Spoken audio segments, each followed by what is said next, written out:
Alaska is beautiful, remote, untouched, wild.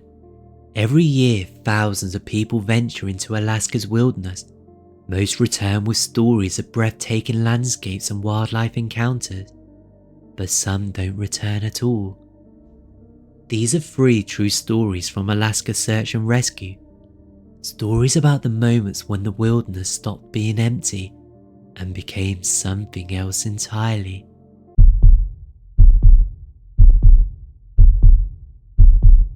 I've been with Alaska Search and Rescue for 12 years.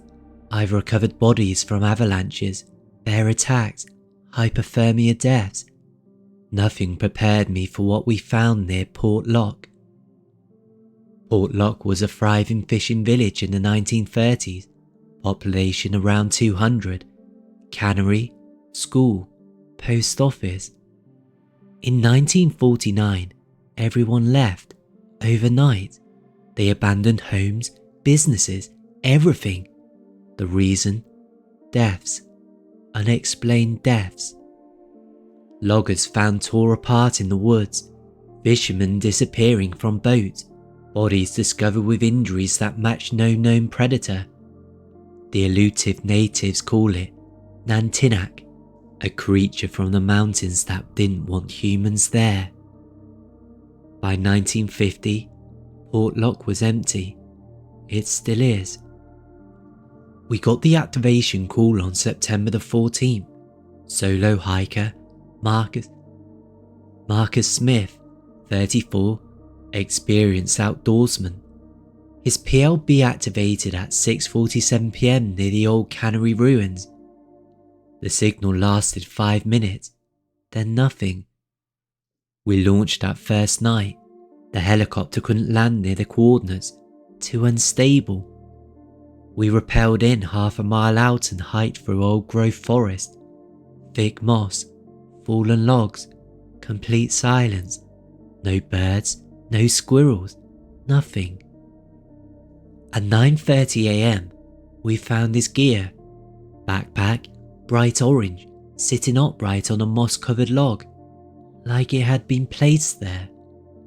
His tent was 50 yards away, shredded, not cut or torn by claws, ripped apart like wet paper. The aluminium poles were bent in impossible angles, twisted into spirals. Bear? My partner Jake suggested. I examined the damage. No claw marks, no bite marks, no blood, just destruction. We found Marcus 200 yards from his campsite. He was propped against a large spruce tree, sitting position, hands folded in his lap. From a distance, he looked peaceful. Up close, the horror became clear. His arms were gone, ripped from the shoulder sockets. The bone was exposed, clean separation. His spine was visible through his chest cavity, snapped in 3 places, like someone had grabbed him by the shoulders and bent him backwards until he broke. I radioed base immediately. We have a recovery, single male, deceased, extreme trauma, need coroner and state troopers now. Dr. Ellison arrived by helicopter 2 hours later. She examined the body on site. Her face went pale. "This doesn't make medical sense," she said quietly. "What do you mean?" "The force required to simultaneously rip both arms from their sockets and fracture the spine in multiple places. We're talking about 3,000 pounds of applied pressure, minimum. A bears bite, they claw. They don't have the dexterity to grip and pull with this kind of force. Then what?" She didn't answer. We documented everything, bagged the body. On the hike back, I noticed something. About 8 feet up the tree where we found Marcus, the bark was scraped off, fresh damage.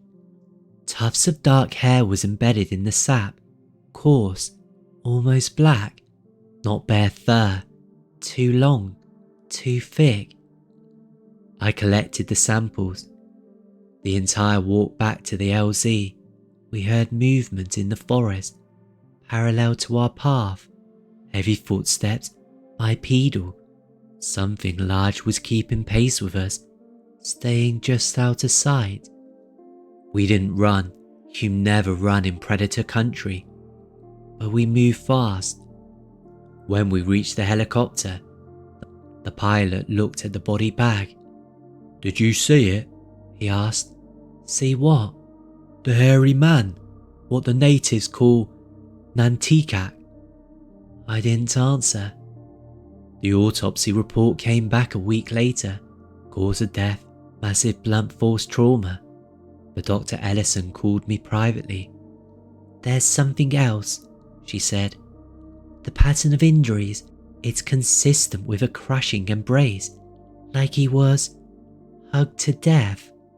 Hugged? Compressed with enormous force. Then his head was manipulated post-mortem. The hair samples I collected, I sent them to a private lab in Anchorage. Results came back, inconclusive primate DNA. Not human, not any known North American species, just unknown. 2 weeks later, I drove to Namwalak, the nearest village to Portlock. I found an elder, Thomas Morin, 78.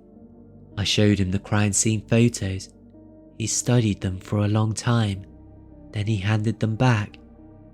"Nantikak," he said simply. "You believe that?" "My grandfather was one of the last to leave Portlock. He saw what it did to people. This is the same." "Have there been other incidents?"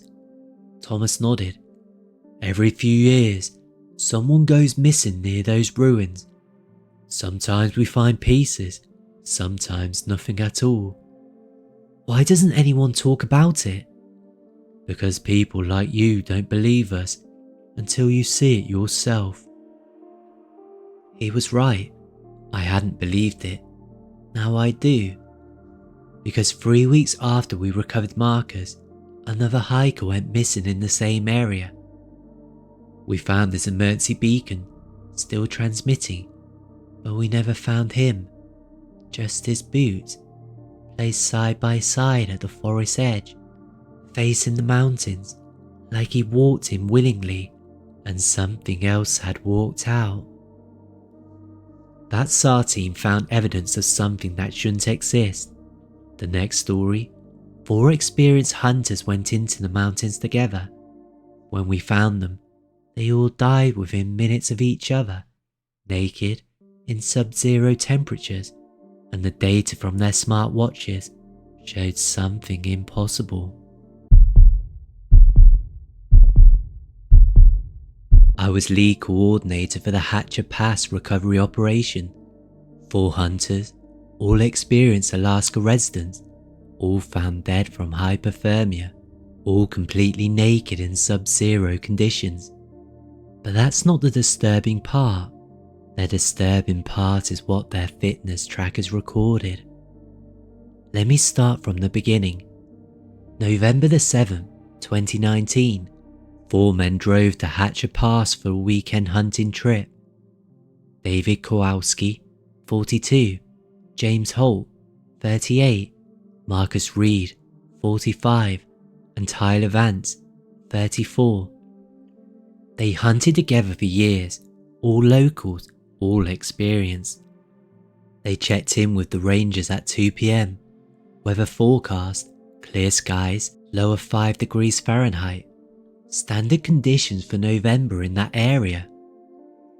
They planned to camp at Archangel Valley Trailhead and hunt caribou the next morning. November the 8th, they missed their scheduled check-in. Families reported them overdue at 6 p.m. We launched search operations at first light November the 9th.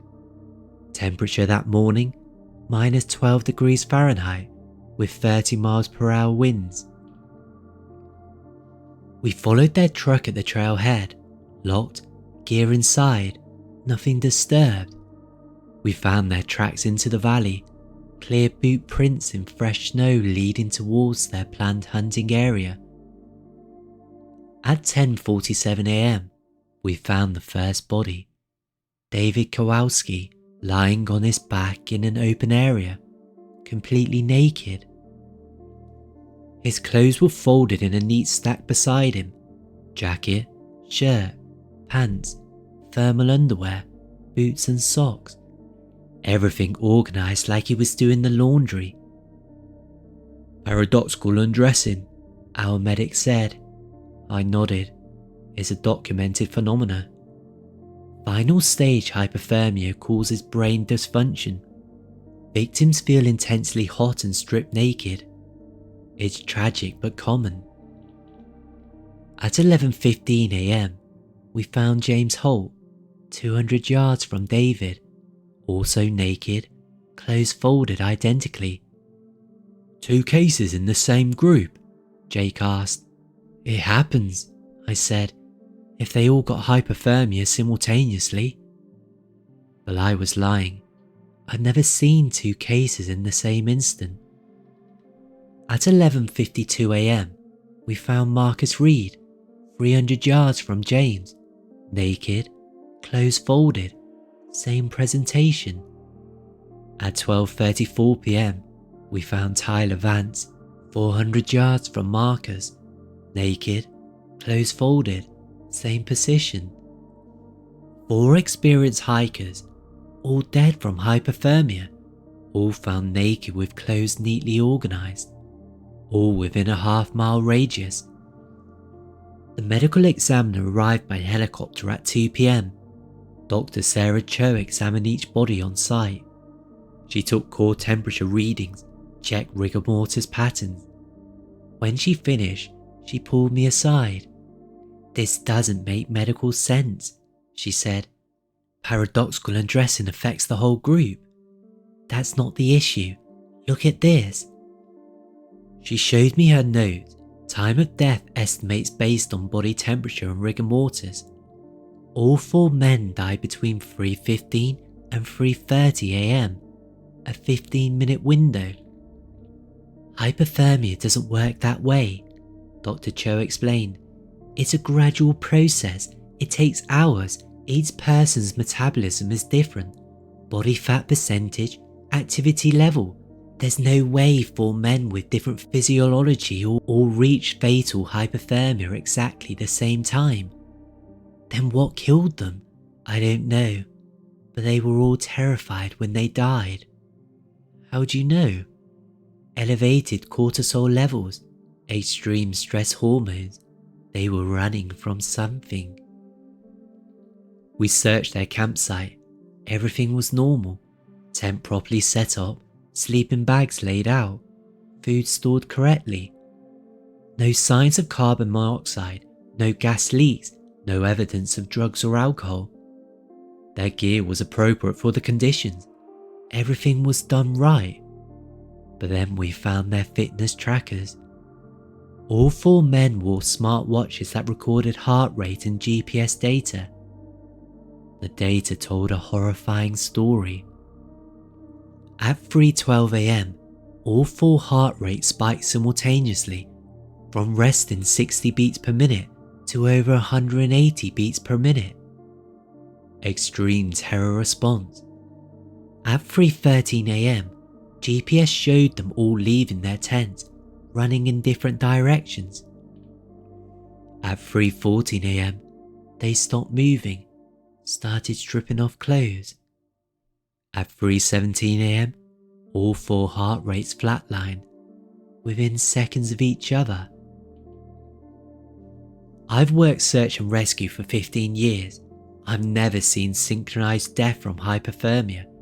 People don't die from cold at the exact same moment, unless something scared them so badly they all ran into the snow, away from shelter, away from survival. The official report listed cause of death as accidental hypothermia, but Dr. Cho's private notes included details that were never released. All 4 men had defensive wounds on their hands, scratches, like they'd been clawing at something or trying to push something away. And the GPS data showed one more thing. After they died, something moved through their campsite, a large heat signature on thermal imaging, bipedal, moving methodically from body to body, then disappearing into the forest. I went back to Hatcher Pass 6 months later, alone, in daylight. I hiked to where we found the bodies. Standing there, I realized something that made my skin crawl. From the center point where they camped, you could see all 4 locations where they died. If someone had been watching from their tent, it could have seen each of them collapse, one by one. 4 men ran naked into sub-zero temperatures, all at the same time, all dying within minutes, running from something that left no tracks, but showed up on thermal imaging. Those hunters died running from something they couldn't escape. The final story takes place in southeast Alaska, where the Tlingit has warnings about creatures that live between water and land. And when we found the missing kayaker, he drowned on dry ground.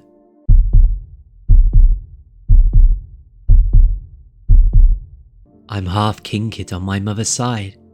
I grew up hearing stories about Kushtaka, a land otter man, shapeshifters that lure people into water and drown them. I never believed them until April the 14th, 2024. We got the activation call at 8:30 AM. Solo kayaker overdue, Ben Mercer, 29, from Portland. He was doing a week-long trip through the Inside Passage. Last check-in was 2 days prior from Admiralty Island. His emergency beacon activated at 7:45 AM, then went silent. We launched immediately, a 3-person team, me, Jake, and Robert Caddock, a local Tlingit volunteer. We found Ben's kayak on the western shore of Admiralty Island, properly secured above the tide line. His camp was set up correctly in the tree line, tent, sleeping bag, stove and food. Everything normal except Ben was missing. We found his tracks immediately, bare footprints leading from his tent into the forest. Why would he leave camp barefoot? Jake asked. I didn't know. We followed the tracks. Fresh snow had fallen overnight, making the prints clear. Human, barefoot, around size 11 boots according to his gear. The tracks were erratic at first, stumbling, uneven spacing, like he was disorientated or injured. We followed them for half a mile through dense forest, and then, at the edge of a frozen creek, the tracks changed. They got wider, deeper impressions. The toes spread out and elongated, but still bipedal, still walking got right. Robert stopped walking. He stared at the tracks for a long moment, then turned around. I'm going back, he said. What? Why? Jake asked. Kushtaka tracks, Robert said quietly. We don't follow those. That's folklore, Jake protested. Robert looked at him seriously. No, it's not. We started walking back towards the helicopter. Jake looked at me. Is he serious? I stared at the changed tracks. I'd grown up with the stories, but I never believed them. Let's keep going, I said. We followed the tracks for another mile. They led deeper into the forest, up a steep embankment, away from any water source. The tracks got progressively less human, longer, wider, with claw marks at the toe impressions. At 11:20 AM, we found Ben. He was lying face down in a small clearing. His body was completely soaked, drenched, like he'd been underwater for hours. But we were 300 yards from the nearest creek, and the ground around him was dry. Jake checked for a pulse. He's dead, Jake said, but he's wet. I radioed base for the medical examiner. Dr. Ellison arrived 90 minutes later. She examined Ben on site. "Cause of death?" I asked. "Drowning," she said matter-of-factly. "Drowning? We're 100 yards from water." "His lungs are completely full of salt water. He definitely drowned." "Salt water? The ocean is half a mile away." Dr. Ellison looked around the dry forest floor. "I know, but the evidence is clear. He drowned in salt water. Recently." We searched the immediate area. No water sources, no puddles, no streams deep enough to drown in. Just dry moss and snow. "That's impossible," Jake said. I looked at the tracks we'd followed, the ones that had changed from human to something else. I thought about Robert walking away, how he recognized something I hadn't. "We need to get out of here," I said. We loaded Ben's body and flew back to base. During the flight, I sat next to Robert. "You knew what we'd find," I said. Robert nodded. "What are they? The Kushtaka?" "Land otter men. They take the shape of someone you know, someone you trust. They call to you, lead you to water, and drown you." "Ben drowned on dry land." "Because Kushtaka brings the water with them." The official report listed Ben's death as accidental drowning. No mention of the impossible circumstances. No mention of the tracks that changed from human to something else. Just accidental drowning. But 2 weeks later, Dr. Ellison called me. "I need to tell you something off the record," she said. "What?" "Ben's toxicology showed extreme stress hormones. He was terrified when he died. And the water in his lungs, it wasn't from any local source." "What do you mean?" "I had it analysed. The mineral content didn't match any known water source in southeast Alaska. It was ancient, like deep ocean water that had been isolated for centuries." I hung up and thought about my mother's stories, about creatures that lived in the deepest parts of the ocean and came to land to hunt. 3 months later, another kayaker went missing in the same area. We found his kayak, his gear, his tracks leading into the forest. Human at first, then changing into something else. We never found his body, but we found wet footprints leading back to the ocean. Footprints that weren't quite human.